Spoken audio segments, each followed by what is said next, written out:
Welcome back to Clean Tech Talk. Today we're embarking on a deep dive into an innovative cleaning solution that's truly making waves. Dry ice blasting technology.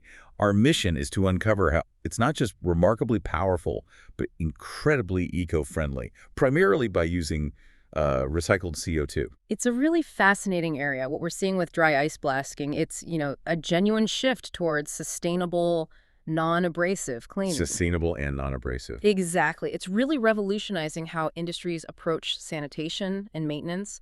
You're sidestepping the need for harsh chemicals, loads of water. It really challenges those traditional methods. Okay, let's unpack this a bit then. When we talk about a dry ice blaster, what exactly is this machine and how does this cutting-edge approach, how does it actually work to clean things? We're talking about frozen carbon dioxide, dry ice pellets, right? But how does that turn into cleaning power?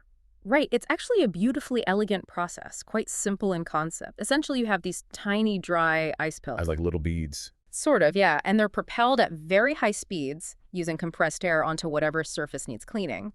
Now, the magic, the real trick happens upon impact. Instead of melting into a liquid like water ice, Right. these pellets instantly sublimate. That means they transform directly from a solid into a gas, a CO2 gas. Straight from solid to gas. No liquid stage. None at all. And this rapid expansion, this change of state, creates a sort of micro-explosion effect right at the surface. Yeah. It effectively lifts contaminants, dirt, grease, paint, whatever it is, right off the surface. And it does this without any real abrasion. Wow. And maybe the best part, because it just turns into gas, it leaves absolutely zero residue behind, nothing to clean up afterwards. Zero residue. That's huge. Think about cleaning, say, a delicate piece of automotive equipment, maybe an engine block caked in grime. Traditional methods, you're looking at corrosive degreasers, maybe lots of scrubbing, potential damage. And messy. Very messy. Dry ice blasting gets it spotless, often without even needing to dismantle the parts, and there's zero secondary waste like contaminated water or leftover grit. That's not just clean, it's a completely different way of thinking about it. That's incredible. No residue, no water. But here's where it gets really interesting for me and probably for a lot of our listeners. The powerful sustainability aspects. We're not just talking efficient cleaning here. We're talking about a fundamentally sort of closed loop system, aren't we? How does that work? Exactly right. And this isn't just, a marketing spin or greenwashing. A core appeal is the use of recycled CO2.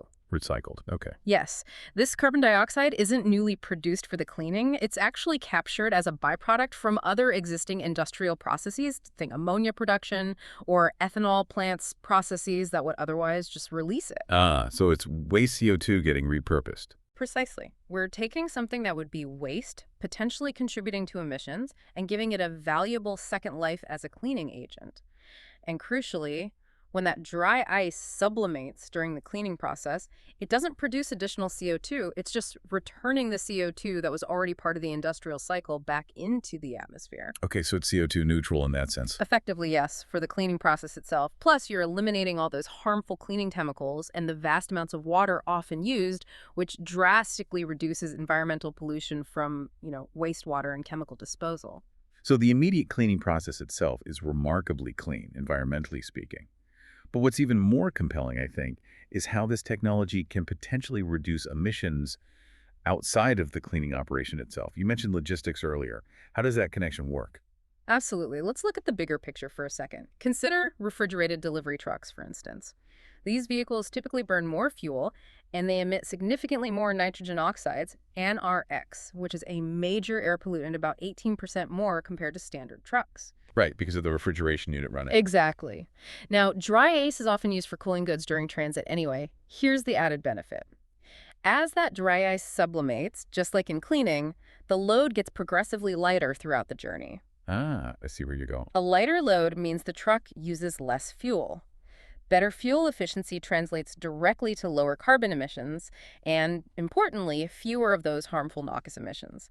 Plus, it often replaces less eco-friendly cooling options, like those heavy, single-use gel packs, which just add to landfill waste, so it's a win-win there, too. Okay, that's a really interesting systemic benefit. It's clear this technology has a unique environmental profile. But it isn't just for one specific niche, is it? Sounds incredibly versatile. Oh, it truly is. The question becomes less about where it can be used and more about where it can't. We see it being effective across so many different sectors. Like what? Give us some examples. Well, Automotive, as we touched on, safely cleaning engines, sensitive electronics, molds, without moisture. In food processing, it's fantastic for sanitizing equipment without water, which is critical for preventing bacterial growth and meeting really stringent hygiene standards. No water damage risk. Exactly. Manufacturing uses it to clean production machinery, often without needing time-consuming dismantling.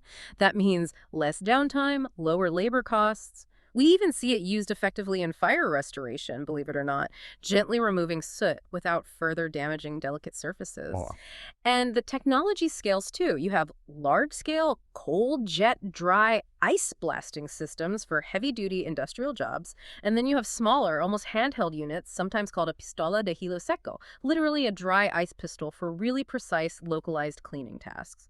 so putting this all together, what does this really mean for you, the listener, whether you're running a business or just someone curious about the future of, well, green tech and cleaning? This technology seems to represent a pretty significant shift towards more environmentally responsible practices. I think that's right. What's truly compelling here is how it allows businesses to genuinely align with global sustainability goals. This isn't just ticking a box, it's making real operational improvements. You get vastly improved cleaning, often faster and more effective. You get significant environmental benefits, less waste, fewer emissions, no harsh chemicals. And often there are compelling cost savings too, from reduced labor, less downtime, and lower disposal costs. Honestly, for many forward-thinking companies, dry ice blasting isn't just some emerging trend anymore. It's rapidly becoming the benchmark, the standard for truly sustainable industrial cleaning. So for you, this really points towards a smart investment. An investment in both efficiency for your operations and, frankly, a cleaner future. Whether you're in manufacturing, automotive, food processing, or just generally curious about innovative green tech. And speaking of smart moves, as a special thank you to our listeners, you can now enjoy 10% off your next purchase at IOLIF.